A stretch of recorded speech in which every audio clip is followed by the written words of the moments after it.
Bonjour à toutes et à tous, je suis ravie de vous retrouver de nouveau. Alors je m'étais plus ou moins engagée la semaine dernière à le faire de façon un petit peu plus régulière et du coup je suis ravie de vous retrouver là ce midi. Je trouve que le format du midi c'est un temps qui est plutôt adapté à chacun et chacune d'entre nous. Et puis de toute façon vous pouvez revoir mes vidéos lorsqu'elles sont terminées. Alors, je vérifie en même temps là sur ma tablette. Si jamais vous avez des questions par rapport à la thématique d'aujourd'hui, autour de l'anamnèse, faire de l'anamnèse un vrai temps d'écoute, je vous invite à les poser directement en commentaire. Et moi je vérifie si régulièrement là, si vous avez des questions et surtout n'hésitez pas à poser toutes vos questions. Donc, alors, il y a peut-être un petit décalage entre le moment où je m'exprime et celui où vous recevez entre ici, Toulouse et là où vous habitez, sur votre téléphone, votre tablette ou votre ordi. Il y a peut-être un petit temps de décalage, donc laissez-moi juste le temps de voir vos questions sur le chat et du coup j'y réponds en suivant. Donc, dites-moi d'ailleurs en commentaire, parce que je vois qu'il y a des gens qui sont connectés, mais je ne vois pas forcément d'où vous êtes. Donc dites-moi en commentaire d'où vous êtes et peut-être aussi dites-moi ce que vous êtes venu écouter aujourd'hui. Alors donc revenons au sujet principal qui est l'anamnèse. Alors moi de mon souvenir en formation, donc ma formation qui remonte à il y a une bonne quinzaine d'années maintenant. Alors moi je suis formée, je suis issue de la sophrologie caïcédienne. Et à la fin de ma formation, on a fait un petit module sur l'anamnèse et sur les différentes questions qu'il était important de poser lors, en tout cas, du premier entretien. Et pour moi, l'anamnèse, elle n'est pas que lors du premier entretien. C'est pas juste une liste de questions à poser aux personnes qui viennent nous voir. C'est vraiment un temps d'échange qui est présent à chaque séance, lors de chaque séance de sophrologie, qui permet justement de faire le point sur comment va la personne, ce qu'elle est venue chercher, comment ça s'est passé dans l'interséance entre chacune des séances. Et c'est vraiment un temps pour moi d'écoute. Je ne sais pas si vous avez pu lire certains de mes échanges sur LinkedIn, justement par rapport à ça. Pour moi, il y a l'anamnèse, les séances de sophrologie en tout cas, sont des séances où on n'est pas juste là pour transmettre des outils et des techniques, mais on est aussi là pour s'adapter, pour être à l'écoute de nos clients. Donc, c'est particulièrement précieux. Ce temps-là est particulièrement précieux parce qu'il nous permet à la fois d'avoir de l'information sur ce que vivent nos clients, nos clientes, et à la fois d'être bien ajusté, cohérente ou cohérent en fonction de notre genre, pour accompagner au mieux les demandes, les besoins de nos clients. Donc, je vérifie s'il y a des commentaires. Pour l'instant, il n'y en a pas. Donc, une chose importante par rapport à l'anamnèse, c'est justement de pratiquer ce qu'on appelle l'écoute active. Et dans l'écoute active, il y a des choses qui sont particulièrement importantes. C'est la première chose qui est importante dans l'écoute active, c'est votre présence. Qui vous êtes et dans quel état d'esprit, dans quel état interne vous vous trouvez. Plus vous allez être présent pour l'autre, c'est-à-dire à l'écoute de l'autre, mais à l'écoute de l'autre Ça ne veut pas dire de le laisser complètement, lui laisser la parole dans son intégralité. Ça veut surtout dire lui permettre de s'exprimer à partir de ce qui va avoir de l'intérêt dans le cadre de la séance. Donc, peut-être que ça vous est déjà arrivé d'avoir en séance un client ou une cliente qui, à peine installé, vous déroule toute son histoire. Alors, il ne s'agit pas de dire si c'est pertinent ou pas pertinent, mais le déroulé de l'histoire, moi ça m'est arrivé, surtout au début de ma pratique, même si j'avais des outils qui étaient intéressants et pertinents pour accompagner les personnes, ma posture de sophrologue était un petit peu différente de celle que je pouvais avoir au préalable. Et dans mon expérience, j'ai parfois laissé les personnes, je vais dire, s'épancher, raconter l'histoire, se raconter, mais plutôt s'écouter, se raconter. Et en fait, quand on raconte l'histoire et qu'on donne des détails relativement précis sur et souvent des choses qui n'ont pas forcément à voir avec ce pourquoi les gens viennent, les gens se perdent dans le fait de raconter leur histoire et c'est pas toujours très pertinent. Donc la question c'est comment est-ce que nous en tant que sophrologue justement on accompagne ces personnes-là, comment est-ce que à un moment donné on stoppe le flux de paroles, on stoppe l'histoire qui probablement n'a pas forcément grand intérêt avec ce pourquoi les personnes. Et vous, en l'occurrence, vous n'êtes pas obligé d'avoir tout un tas d'informations sur ce qui a amené la personne à venir aujourd'hui, mais plutôt, et là on est vraiment dans la pratique sophrologique, plutôt, ok, qu'est-ce qu'elle vit à cet instant précis? Qu'est-ce qui est possible pour elle de vous exprimer sur ce qui est difficile? Alors bien sûr que elle va renvoyer des éléments à ce qu'elle vit aujourd'hui en lien avec ce qu'elle a vécu dans son passé, qui l'amène là aujourd'hui.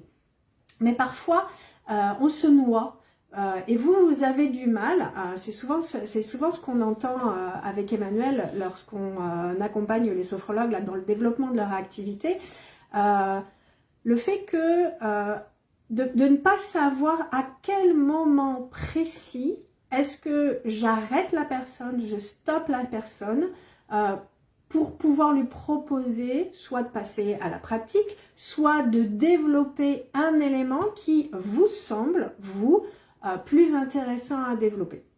Et donc, le questionnement, le fait de poser des questions et pas des questions à partir du pourquoi vous dites ça ou pourquoi est-ce que vous n'avez pas pratiqué entre les deux séances. Le pourquoi en l'occurrence, c'est une question qui enferme, c'est une question qui va inciter la personne à se justifier, vraiment à donner une justification et à vous donner une justification, un élément, mais pas à se poser la question pour elle, ok, qu'est-ce qui fait que? Et donc, dans le questionnement, il y a une manière de questionner, des questions qui sont d'ailleurs plus ou moins pertinentes à poser, et la manière dont on va les poser, qui vont amener les personnes à aller se questionner eux. En fait, quand vous questionnez, quand vous amenez l'outil du questionnement dans l'anamnèse, ça vous permet, en ayant un questionnement ajusté, adapté, ça vous permet d'avoir des précisions sur ce que la personne vit, sur ce que la personne ressent, sent, expérimente. Ça vous permet aussi d'avoir des précisions sur son vocabulaire à elle. Nous avons notre vocabulaire et le terme nos logos, comme on le dit. En fait, c'est juste notre vocabulaire professionnel et spécifique. Mais ce qui est important, c'est d'adapter nos guidances, d'adapter la manière dont on va faire pratiquer les choses, et plus particulièrement lorsqu'on fait les visualisations, lorsqu'on propose des visualisations, d'adapter nos visualisations, non pas à partir de notre vocabulaire, mais à partir du vocabulaire des mots qui sont employés par l'autre. Et donc, le fait de questionner et d'avoir un outil de questionnement pertinent va permettre justement, va vous permettre d'avoir beaucoup plus d'indications, beaucoup plus de mots spécifiques, et vous pourriez même aller questionner les personnes sur ce qu'elles entendent, ce qu'elles voient, ce qu'elles ressentent en employant ces termes-là. Par exemple, quelqu'un qui vous dit, qui arrive dans votre cabinet et qui vous dit voilà, je viens vous voir parce que je suis particulièrement stressée. On a toutes et tous une représentation de ce qu'est le stress. Ma représentation du stress, le comment moi je vis le stress, c'est probablement différent de ce que vit la personne qui vient, que je reçois. La manière dont elle le perçoit, ce qu'elle ressent physiquement, physiologiquement. Bien sûr, il y a le stress a un schéma général qu'on peut adapter à tous, mais ce que chacun va vivre, le comment chacun va le vivre va être différent. Donc, ça va être important d'aller questionner la personne justement sur et qu'est-ce qui se passe en vous quand vous vous sentez stressé. Et du coup, le questionnement va vous permettre justement d'affiner, d'ajuster vos accompagnements. Ce qu'il est possible aussi, c'est, alors vous avez les personnes qui sont très volubiles, qui vous racontent plein de choses, qu'on a parfois du mal à stopper, et donc trouver un moment où la personne elle reprend sa respiration pour à ce moment-là lui poser une question pertinente qui va l'amener à réfléchir, à se demander ce qui est juste ou pas pour elle, va avoir un intérêt pour elle, pour vous dans votre accompagnement bien sûr, pour pouvoir ajuster votre accompagnement, mais aussi pour elle. Il est possible aussi que vous ayez parfois dans vos accompagnements, dans vos cabinets, des personnes qui ont beaucoup de mal à s'exprimer. Vous leur posez une question, vous leur demandez comment c'est pour elles, ce qui se passe pour elles, etc. Et qu'est-ce qu'elles ressentent éventuellement, comment ça se passe dans leur corps. Et elles vous disent, je sais pas, je ressens rien. Et avec ce type de personnes-là, c'est tout aussi difficile d'avoir des éléments précis, spécifiques sur ce qui se passe pour elles, qu'avec des personnes qui ont un discours relativement important, qui se noient parfois dans leur propre discours.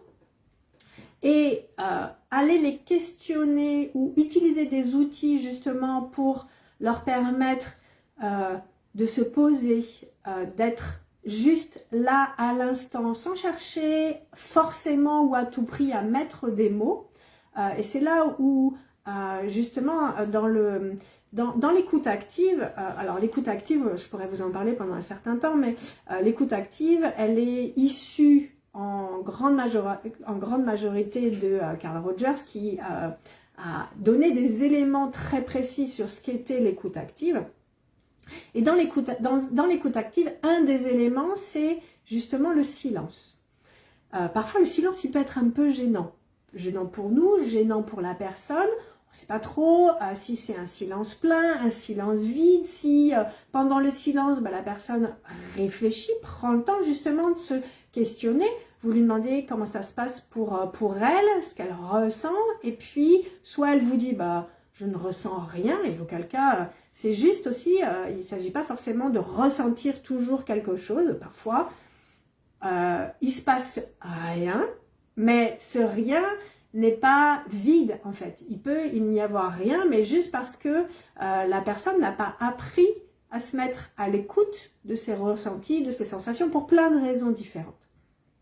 Et donc, aller questionner la personne avec précision va lui permettre déjà de revenir à elle. Vous êtes présente à elle, de revenir à elle, de se reconnecter à qui elle est et à ce qui se passe. Et de parfois, ce qui manque aux personnes quand elles vous disent je ressens rien, il ne se passe rien dans mon corps, parfois, même souvent d'ailleurs, c'est parce qu'elle est là-haut, elle est dans sa tête, elle est dans son mental, et c'est le mental qui analyse, qui identifie, qui nomme, et elle n'a pas la possibilité, quand elle est là-haut, là, dans sa tête, de descendre dans son corps, et d'être à l'écoute dans le corps, si c'est chaud, si c'est froid, si c'est lourd, si c'est léger, s'il y a des endroits où c'est plus tendu, plus détendu, s'il y a des parties de son corps qui sont plus présentes, dont elles ont plus conscience. Et pour revenir à ce que je disais, pour éviter de me perdre, pour revenir à ce que je disais, le silence, parfois, peut permettre à ces personnes-là, non pas de divaguer et de continuer à utiliser leur mental, mais vraiment de prendre le temps de « Ok, je descends de mon mental dans mon corps, qu'est-ce que je ressens ?» Et elles ont parfois besoin d'un peu plus de temps pour s'y connecter, pour s'y relier, pour être présentes à leur corps. Et laisser ce temps de silence, qui est un des éléments importants de l'écoute active, ça permet justement, alors ça veut dire aussi que nous on est à l'aise avec ça et qu'on arrive à identifier les silences que je vais nommer pleins, c'est-à-dire ceux où la personne se concentre, se connecte à elle, est vraiment reliée à elle, et les silences où elle divague, elle part ailleurs, elle repense à sa to-do list, elle pense à ce qu'elle va faire après la séance avec vous, et où elle n'est plus présente, elle n'est plus en contact avec son corps. Et donc, l'outil du questionnement, c'est un outil qui est particulièrement important et qui, de mon point de vue, n'est pas suffisamment présenté, n'est pas suffisamment travaillé dans les formations. Dans vos formations, et c'est normal, vous apprenez des techniques, vous apprenez à pratiquer la sophrologie, vous apprenez à proposer des protocoles. Par contre, on vous apprend moins cette posture de sophrologue, d'accompagnant, de celui qui se positionne à côté de l'autre. En tant que sophrologue, on n'est pas là pour donner des conseils, on n'est pas là pour dire à l'autre ce qu'il doit faire, comment il doit faire. Parce que pour chaque individu, ça va être différent. Vous allez avoir des personnes qui viennent en cabinet, vous leur proposez des techniques, ils les prennent, ils les pratiquent chez eux, ils réécoutent éventuellement les audios si vous les enregistrez, etc. Ils pratiquent pour eux. Et puis il y a des personnes qui pratiquent pas entre les séances, qui ont du mal à se reconnecter, à respirer, à faire les exercices dynamiques, alors après réécouter les séances quand elles sont enregistrées, pour chacun ça va être différent, mais avec ces personnes-là, ce qui va être particulièrement important est l'écoute active et le questionnement, non pas à partir de questions fermées, est-ce que tout va bien pour vous, ou comment ça se passe pour vous, qui sont à la fois ouvertes mais fermées, c'est-à-dire que c'est trop vague pour certaines personnes. Le comment ça se passe pour vous, ça va être une question qui va être un petit peu trop vague pour elles. Et puis pour d'autres, la question est-ce que tout va bien va pas leur permettre, elles vont vous répondre par oui ou par non, mais ça va pas leur permettre de développer davantage. Donc c'est vraiment très important, surtout en individuel, alors en collectif c'est un peu différent, mais surtout en individuel, d'adapter vraiment votre posture et l'écoute et le comment vous allez interagir avec la personne et les questions que vous allez lui proposer. Et en même temps, cette écoute qu'on nomme écoute active, elle n'est pas active parce que vous êtes actif, elle est active parce que vous êtes vraiment au plus juste de ce que l'autre dit, de ce qu'il vit, de ce qu'il ressent, non pas à partir de ce que ça vient faire résonner en vous, mais à partir de ce qui va être vraiment le plus juste, le plus adapté, le plus pertinent pour la personne que vous accompagnez. Et donc, ces séances, quand vous êtes vraiment à l'écoute de l'autre, vont vous demander une attention, une concentration qui certes va être peut-être plus importante que celle que vous pourriez proposer à d'autres moments, mais l'effet va être beaucoup plus intéressant pour la personne que vous accompagnez. Et au final, c'est pas parce que vous êtes plus concentré qu'à la fin de la séance, vous êtes plus fatigué. Vous êtes, vous, présente. Votre client, lui, ou votre cliente va s'engager davantage et va vraiment pouvoir vous exprimer de façon beaucoup plus facile, beaucoup plus fluide, ce qu'elle vit. Elle va pouvoir vous le dire alors avec des mots ou peut-être avec des images si vous utilisez le photolangage, parce que parfois avec certaines personnes c'est plus facile d'utiliser le photolangage. En tout cas, la personne va être plus à l'écoute de ce qui se passe pour elle parce que vous allez questionner, parce que vous allez poser des questions qui vont être adaptées, pertinentes, et parce que vous allez adapter votre posture par rapport à la personne que vous accompagnez. Et c'est une qualité de présence qui crée de l'engagement pour les clients. Alors, ça fait déjà presque 20 minutes maintenant que je discours, que je vous raconte des choses. L'idée, c'est pas de faire un live trop long parce que sinon, pareil, ça crée pas de pertinence pour vous. Retenez juste, par rapport à ce live-là, les éléments, les 3 éléments principaux. Donc, une posture adaptée, ajustée, laissez les silences parfois dire ce qu'ils ont à dire, permettre à la personne de s'exprimer.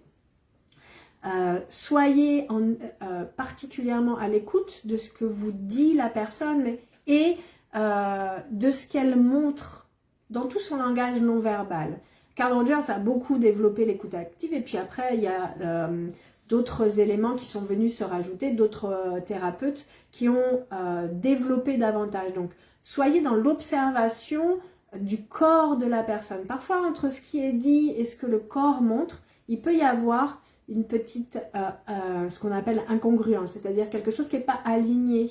Elle va vous dire oui, oui, tout va bien, et puis vous allez sentir qu'elle est encore crispée, que ses épaules sont relevées, peut-être qu'elle a les poings qui sont serrés ou qu'elle fronce légèrement. Alors ça ne veut pas forcément dire qu'elle n'est pas détendue, mais juste allez le vérifier. Et 4e élément, utilisez le questionnement. Le questionnement, c'est pas un interrogatoire, c'est pas un questionnaire qu'on fait remplir aux personnes, c'est vraiment cet outil du questionnement. Pour moi, c'est un art en tant que tel. Apprendre à questionner pour faire réagir, pour faire réfléchir, pour permettre à la personne de se reconnecter, d'être à l'intérieur d'elle par rapport à ce qui est le plus juste pour elle, c'est particulièrement important. Donc, à partir de ces éléments-là, j'ai construit, et parce que par rapport aux différents sophrologues qu'on accompagne avec Emmanuel Briand, je me rends compte que souvent, alors soit les sophrologues, soit c'est parce que vous démarrez et que vous n'avez pas l'habitude d'accompagner des personnes, soit c'est parce que vous accompagnez, vous n'êtes pas dans un début d'activité, mais vous sentez que parfois avec certains clients ou clientes, c'est compliqué, soit parce que vous n'arrivez pas à les arrêter, soit parce que justement ils vous disent il se passe rien, je ressens rien, voilà. Donc j'ai créé un atelier pour justement vous permettre d'aborder la posture, cette posture d'écoute active, quels sont les éléments sur lesquels il est important de porter son attention et son écoute. L'écoute, elle est autant visuelle que auditive et elle est autant kinesthésique que visuelle et auditive.